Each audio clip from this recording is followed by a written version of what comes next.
Welcome to Radio Nyra, North America's top South Asian Indian radio station on Raleigh-Durham. We're aired on 99.9 FM HD4, 1490 AM, and 101.9 FM Durham. And we're today with one of my great friends and a great friend in North Carolina, Trailblazer. This is part of our Women's History Month edition of Trailblazers, and we couldn't think of a better person than Secretary of State Elaine Marshall to end the month. We welcome her to the show, but real quickly, we all know who she is, but for those of you listening, she's the first female elected to the Council of State. She was elected in 1996, and she's been serving in great stead as our Secretary of State. She swore me in for my first historic election in 2011, and I actually had the honor of traveling to India with her a couple years ago. So welcome to the show, Secretary Marshall. Thank you very much, Steve. When I realized it was 2011, that's more than 10 years ago now for your first swearing in. So congratulations to you for all your leadership and what you've added to the value of life here in North Carolina. Oh, thank you so much, Madam Secretary. And I love saying Madam Secretary. So real quickly, this is our Women's History Month edition. And I wanted to begin with just what Women's History Month means to you and what you'd like it to mean to others that are listening to this show. Well, what it means to me is a time to celebrate the achievements of the past, of women who were trailblazers, women who accomplished previously unheard of things.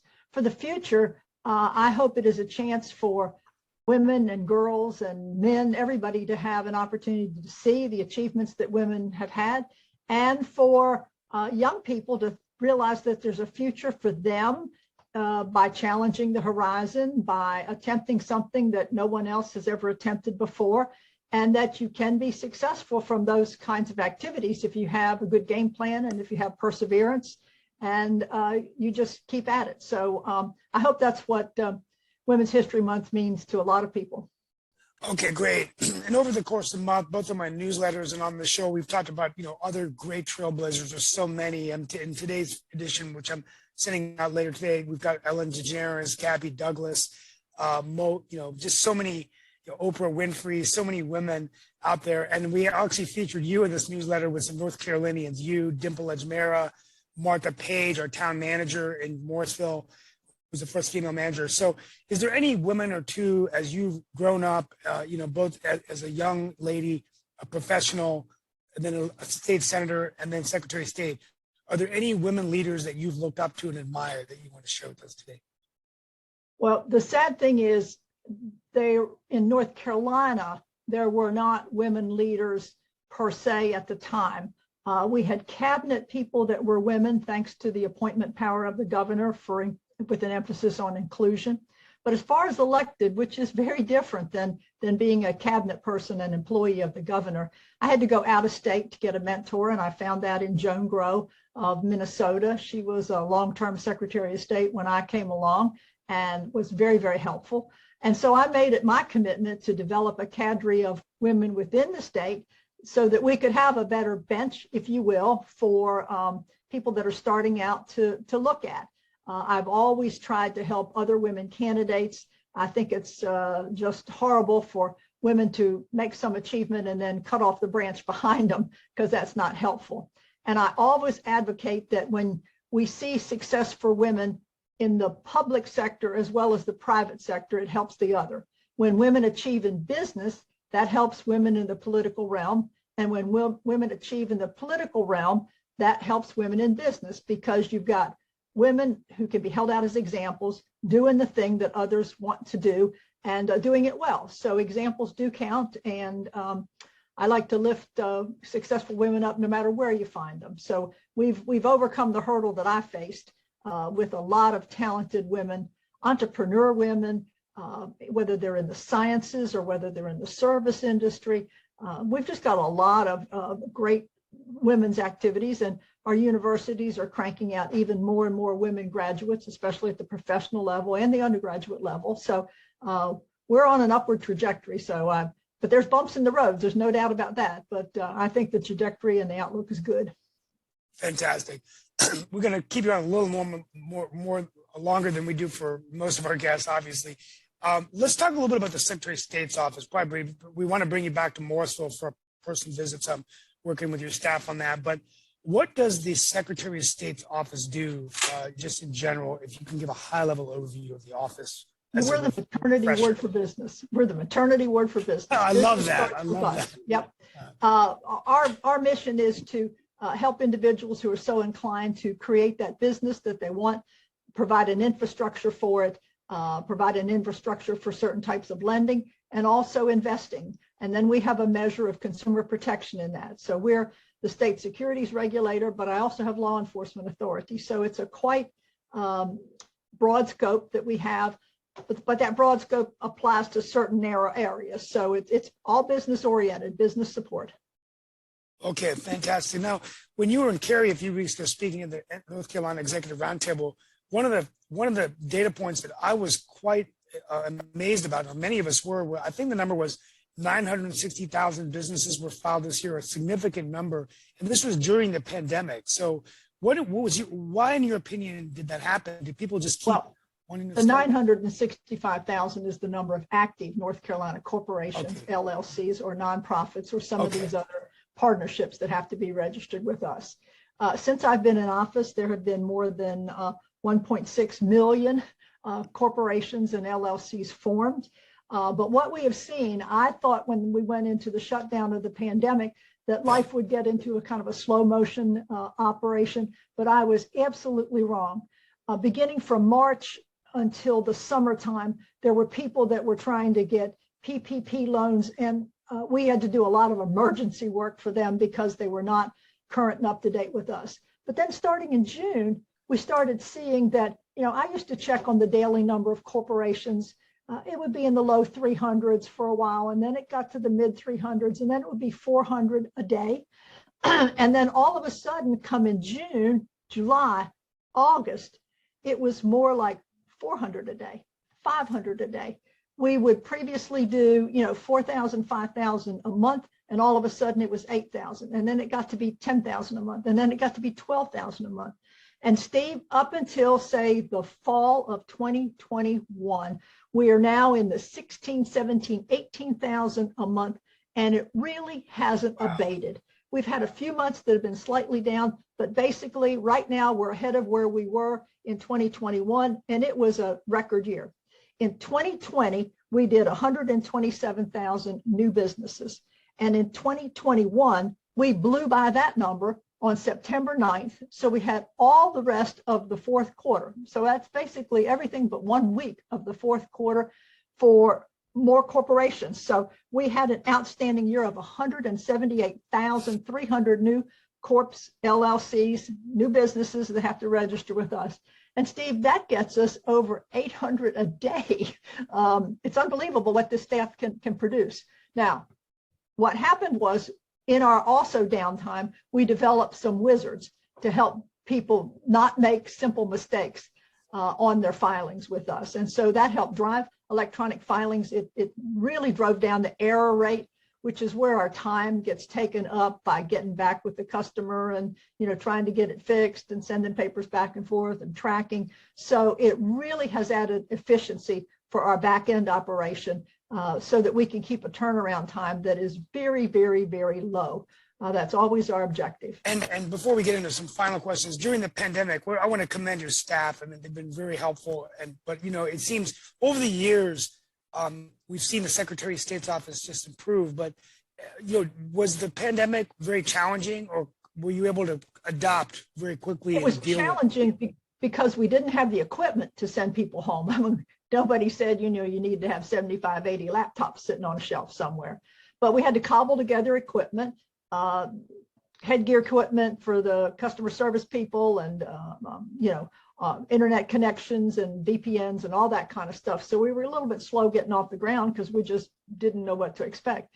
But the productivity of the staff improved once we got everybody equipped and moving. And I'm just so proud of the staff for their attention to detail and their eagerness to maintain and increase productivity while at home. So we've got the people with the right attitude here, and that's what makes all that work a whole lot easier.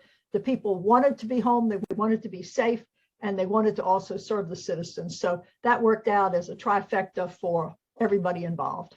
Okay, great. I'm going to ask you two questions before I get to our final stage, where I just want to talk about some of the achievements you're proudest of, the challenges and things that you want to do. But first, Ukraine. I want the listening audience to listen to you today about why you're so touched with Ukraine. Could you talk about Moldova, your experiences with that, and please? Thank you for asking that. Since 1999, I have been the North Carolina chair of a North Carolina-Moldova bilateral partnership.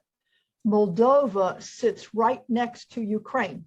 It is identified as the poorest country in Eastern Europe. And actually, Ukraine is like 3/4 of the western, southern, and northern border. Only the eastern border faces Romania and is a NATO neighbor.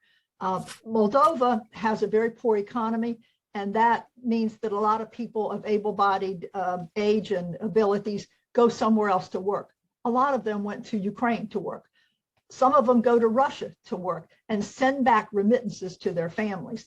So I have personal acquaintances and friends in Moldova that I've worked with who are trying to get their family relatives out of Ukraine or out of Russia to get them back to safety. Almost 400,000 refugees have come into Moldova. Most of them has transited through after 2 or 3 days rested in Moldova. But almost 100,000 refugees are still there. These are women with children. And Moldova doesn't have the capacity to take care of these. So a lot of humanitarian aid has been coming in, and we've been raising money and trying to send things there. And there's really not a very accurate account of where these people are, because the Moldovans, while they don't have much, they have opened their homes to these Ukrainians because Moldova wants to join the EU also. They want to have freedom to have elections and determine their own country governance. They are a sovereign country and they want to remain that way. And they're watching what's happening to their much larger and wealthier neighbor and are living in fear that the same could happen to them. So, but they have the same resolve that we're seeing from the Ukrainian folks also to fight off this aggressor activity that is so unwarranted that's going on. So I'm paying very close attention to what's going on in Ukraine. I have a very heavy heart about it. And a lot of us have been engaged in the partnership. Absolutely. You also mentioned, I'm sorry, a significant amount of wheat is produced in Ukraine, right? Wheat and... Yeah, wheat, a lot of wheat is produced in Ukraine, a lot of the components of fertilizer. And right now, farmers here are seeing escalating fertilizer prices to get their crops in the ground. Wheat and other, Ukraine is really a breadbasket kind of country. So food shortages are happening in Ukraine. They're certainly happening, but they're going to happen because the supply chain's not there. Right now is the time they should be planting the fields. Instead, they're just trying to get the Russians out. I mean, it's not quite time to plant, but pretty soon will be planting time there. There's 21,000 in North Carolina for those of you listening. And on my WRL TechWire op-ed, I wrote an article about Dr. Misha Shevets, who's actually Ukrainian at UNC, a PhD, and many of them are in science and innovation and STEM fields here in North Carolina. Real quickly, India. You and I went to India with Swadesh Chatterjee. Seems like a lifetime ago. What was your take back to our trip? You and I were on you led the North Carolina delegation. I was with you on the Global Bengal Business Summit, and what you learned from that trip. Well, I learned that some of the stereotypes about India are not so. It is very populous, but it is, I think a lot of people have an idea that it's basically a dirty, polluted place. I did not feel that. I felt that was over dramatization. The people were very cordial there. Now, we had guards and were protected. To get through traffic in a place like Kolkata is just, it takes a lot of help. An ordinary driver just can't make it. So we had guards and drivers to get us through the crowds of people. India is a place that there are people there who want to do more. They have lots of ideas. They are innovative. As an agricultural person watching agriculture, even though we didn't get to visit some farms, I sat in some sessions about agriculture. it's hard for me to get my head around very, very small farmers and the lack of refrigeration or lack of supply chain to get their crops to market, and the fact that cooperatives or other assistance to help that economy would be a great benefit to the rural people and begin to uplift the country tremendously. There's also a strong will in education, strong will in manufacturing, strong will in a lot of activities. Obviously, India has the people power to do a tremendous amount. And so I think for people that are not interested in investing in China, India is a place where they ought to be looking. Yeah, that's fantastic. I mean, well, we look forward to talking about that. Hopefully, we can do more of that together. Last word, your greatest. You had so many achievements, but what is one or two of the top achievements you're proud of? I'll give you one hint. I think part of it's automation. I've seen over the years the website tremendously improved. Yeah, I was going to say I inherited an agency with morale that was on the floor or lower than that. It was in pretty bad shape. So the overarching achievement is to improve the morale of the employees. Now, we've done that through automation. We've done that through me being a hands-on kind of person. I walk through the agency a lot. Obviously, my office is here in downtown, but on our other facility out on Atlantic Avenue, I don't get there quite as much. And before the pandemic, I used to go out there and visit with staff. I think they need to see their leader. Now with the pandemic, I've done a lot more communications, internal communications with staff, which they've greatly appreciated, how we've made decisions on closing, opening, those kind of things, taking care of their, protecting their health while this was going on. So people are reasonably comfortable with my leadership. And so that has been great. The technology as a whole has made it easier for them to do their job. So that helps boost morale also. So this is a system that we developed here in-house to meet our business needs. So I'm quite proud of the tech staff and everybody working together to have a system that now has been in effect since 2000 that has, it needs upgrades. I mean, everything needs upgrades because sometimes software companies tell you they're not going to support something, and then in a year or two you gotta handle that. But we've been able to manage with that. And security is my worst nightmare, cybersecurity. Yeah. So that might be the greatest challenge moving forward, what we can do to continue to get more money. It is. Well, you just answered my next question, so that's great. Oh, okay. Real quickly, last question is, well, someone's always asking about crowdfunding. Businesses can use crowdfunding, right? They're allowed to do do they have to go to the Secretary of State's office to do that, or can they just? It depends upon what level they're doing, Steve. Okay. Yes, basically they do, and we can give them guidance because there's an escrow part to it to make sure that there's a difference between a Ponzi scheme and crowdfunding. So that's our role in there. So. Well, we have, it's hard to interview Elaine Marshall in 12 minutes, so I went over my time. But my final question, and we want to thank you for your service. Thank you for your friendship. Thank you for being a trailblazer and for all of the service you do for North Carolina and your staff. My final question, which we asked every trailblazer on here this last month, was what advice do you have to any young girls watching or listening to this interview today in terms of their dreams and ambitions? Any parting wisdom you can give them, a little bit of inspiration? Well, it's real simple. Number one, get a good education. Prepare yourself for whatever your dream is. Number two, stick with it. Number three, don't get frustrated. Everybody's going to have bumps and curves on the road of life. And the difference between stepping stones and stumbling blocks is what you make of it. So the future's in your hands. There will be barricades out there, but you've got to figure a plan B, a plan C, a way to get around. So I always say also, don't put all your eggs in one basket. Make sure you've got a multitude of skills. And, I see people that go to law school or college thinking they want to be X, and they get an internship in it or some other exposure, and they say, well, it's not what I thought it was. It's maybe not the right thing for me. That's why having a preparation in a number of areas, or keeping your mind open enough to be flexible to do a shift is very, very important, because if you hone in on one very, very narrow thing, you may not make it. And maybe if you do make it, it may not be what you thought it was. So allow yourself some flexibility. It'll take the stress off of you and your parents and everybody else if you will maintain that wide open flexibility vision. Well, we want to thank you for being with us today. For all of you listening to Elaine Marshall, who ended our Trailblazer series this month of Women's History Month, I want to wish you all a happy spring, a happy late Holi. We had Holi, Festival of Colors, and we pray for the people of Ukraine and pray for freedom and democracy. You've been listening to Steve Rao on Radio Nyra, 99.9 FM HD4, 1490 AM, and 101.9 FM Durham. Madam Secretary, thank you. Look forward to seeing you soon. I'm working with your staff to bring you to Morrisville sometime in the spring. Thank you, Steve. I look forward to it too. Thank you.